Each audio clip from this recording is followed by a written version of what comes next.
Баршаңызға ассалам алейкум, каналыма қош келдіңіздер. Бүгін сіздермен бірге қамыр өте жұмсақ болып шығатын және де өте оңай заттардан дайындалатын сүзбелі булочка дайындайтын боламыз. Міндетті түрде видеоның соңына дейін қарап, каналыма тіркелуді ұмытпаңыздар.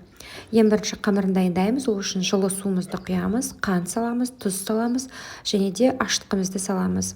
Енді осы қоспаларымыздың барлығын қасығымызбен араластырып аламыз. Енді біздің ашытқымыз көтерілгенге дейін қақпағын шамамен 10-15 минутқа жауып қоямыз. 10-15 минут уақытымыз өткеннен кейін сұйықтығымызға ертілген сары май және де қаймақ қосамыз.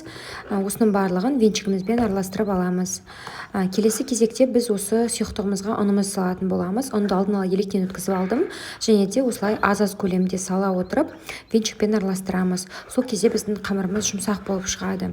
Міндетті түрде осылай аздан салыңыздар. Бірден барлық ұнды салып қажет емес.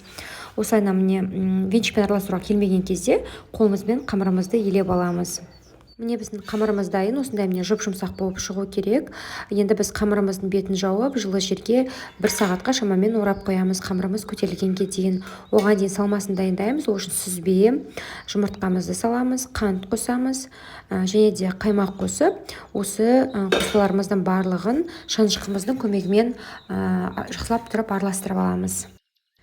Міне біздің салмамыз дайын болды. Салмамызды қолданғанға дейін біз салқын жерге қойып қоямыз. Енді қамырымыз біздің жақсылап көтерілді. Міне осында кішкене жабыспақ болуы керек. Міндетті түрде осы қамырдың астыңғы жақ бөлігіне және де үстіне құрағын сеуіп, қамырымызды міне осылай жайып аламыз. Өте қатты қалың немесе жұқа қылып орташа қалыңдықта жасайсыздар. Одан кейін ортаңғы бөлігіне міне осылай толықтай салмамызды салып шығамыз. Салманы өздеріңіздің қалауларыңызша көп немесе азайтып салсаңыздар да болады. Одан кейін міне осылай орап, шеттерін қыстырамыз және де біркелкі формада болатындай қылып, осылай пышағымыздың көмегімен кесіп шығамыз. Формамызға пергамент қағазын төсеп, осылай булочкаларымыздың сәл арасын ашып орналастырып шығамыз. Мен салмасын көбірек қылып қостым, өйткені маған солай ұнайды. Егер салманың аз болғанын қаласаңыздар, сәл азайтып салуға да болады. Енді үстіне жұмыртқамыздың сарысын жағып шығамыз.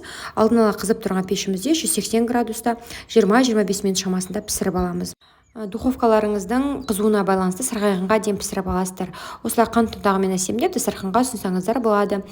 Біздің булочкаларымыз дайын. Міндетті түрде дайындап көріңіз және де видео ұнаса каналыма тіркеліп қоңырауша белгісін басуды ұмытпаңыздар. Сол кезде каналыма шыққан видео рецепті ең бірінші болып көретін боласыздар. Міндетті түрде дайындап көріңіздер. Келесі кездескенше.